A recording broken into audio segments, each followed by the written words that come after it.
Hello kakabsat, nandito naman po ako. Samahan niyo po ako sa paggagawa ng upholstery sa pagtatabas. Ayan po, panoorin niyo po mga kakabsat. Ayan po, try lang ng try. At sipag lang po ang kailangan. Dapat po ayan, matyaga sa pag-aayos ng mga ayan, sa pagkakat pa ng foam. Yan, pag-install ng upholstery. Yan po, kabsat. Tsaga-tsaga lang po. Yan, sa pananahi.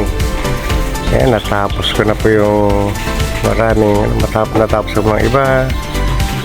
Yan, yan, bilis lang po. Yan po, yan po. Yan, naka-extra po yung si insan ko, si Noel, tayo po ron habang nananahi po ako. Yan po mga kapsat, kanya-kanyang style lang po sa buhay mga kapsat. Yan, ang bilis po niyan para pong tumatakbong kabayo yung pananahi ko. Yan, yan, sasalpak na po, sinasalpak ko yung natahi ko. Po, tumutulong din po yung pinsan ko si yan. Yun, ang bilis po. Sukat, habas. Yan po. Yan, tsaga lang po mga kabsat. Yan po. Yan, habas, kabit. Yan.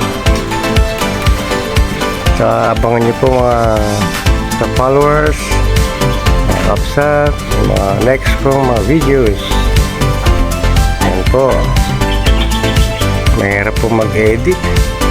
Kailangan po ng taga-edit ng aking ginagawa.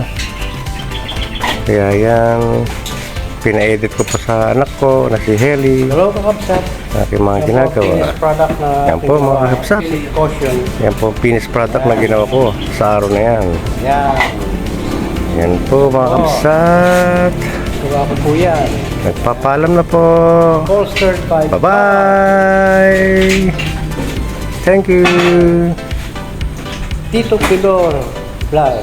Yan po, mapapanood po yan. Bye!